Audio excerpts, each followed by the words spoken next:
living life, every day, late at night.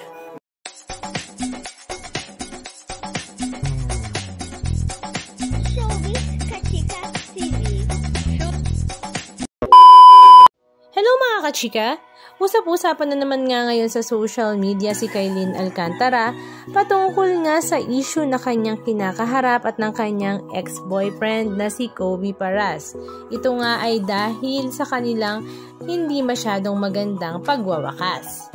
Last year, May 2024 ay naging usap-usapan nga sa social media ang dating rumors ni Kobe at ni Kailyn.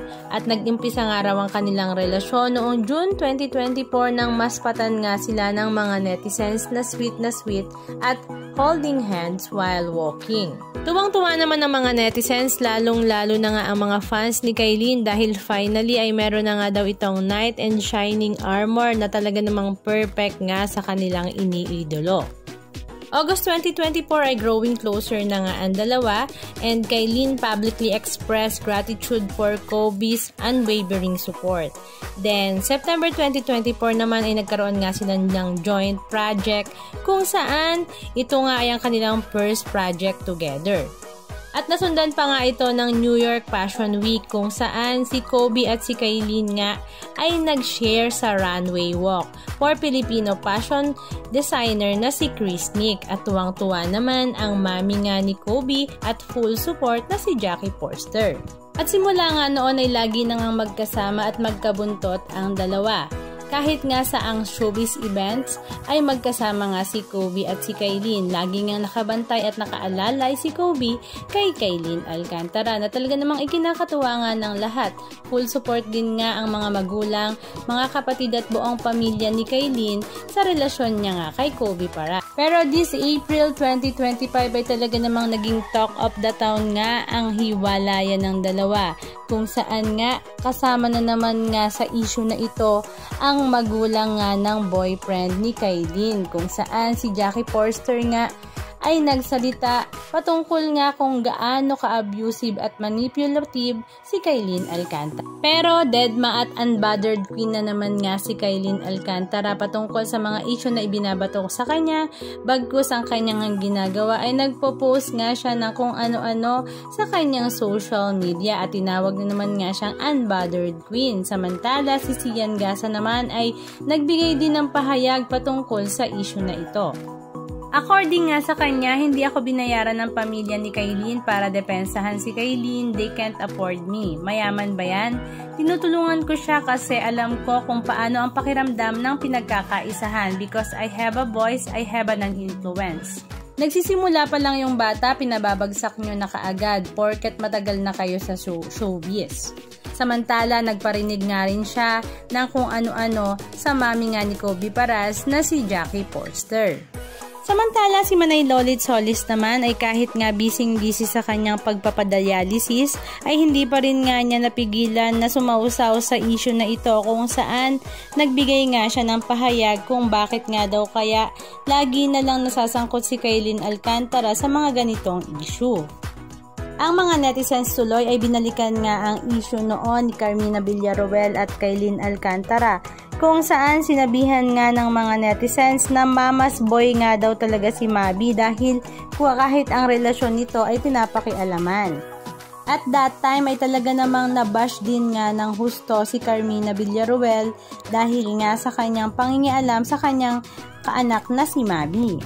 Pero mukhang maraming mga netizens ang sumasang-ayon nga ngayon kay Carmina Villaruel na mothers knows best dahil mukhang may problema nga daw talaga si Kailyn Alcantara dahil ganito daw lagi ang kanyang nagiging issue kapag nagwawakas na ang kanyang relasyon sa kanyang mga naging boyfriend. Halika at panoorin natin ang ilan sa mga video clips ganap kung saan nagsalita nga si Kailyn Alcantara maging ang mami nga ni Kobe Paras. There's issues about me, I don't speak up. They call me unbothered sometimes because for me, hindi ko na po kailangan mag-explain. If I know that my truth is the truth, I will just let God do His thing.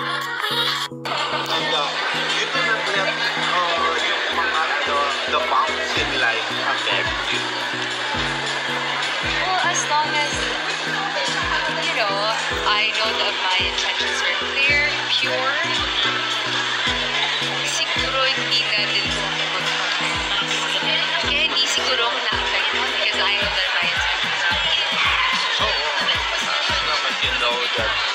your life is right, diba? Yes, always. Always be right. And then Kobe is nothing without Kylie. I'm sorry. But I believe around the time she was born, my son was already in or on magazine covers. He was also already making his own money. He was doing ads and commercials. Kapal daw ng mukha, gamit pa ang sasakyan niya. First of all, pinahiram mo yung car because his car was getting repaired. He didn't use it to cheat because he didn't cheat. And to be honest with you, Kobe doesn't mind taking Grab or Uber because that's the kind of person he is. Hindi siya maarte.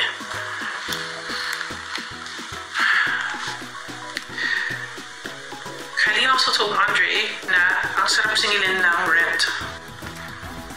So why didn't you just let him leave? Why didn't you ask him to leave?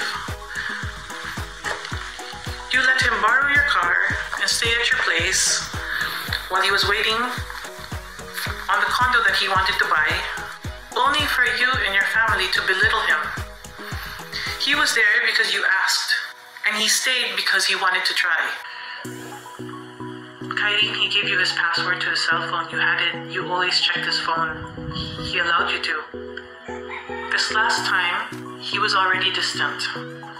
You were grabbing his phone, and you physically assaulted him. And in a manner that was provoking. Why? Why would you do that? Why would you put Kobe in that position? Why do you need to be violent?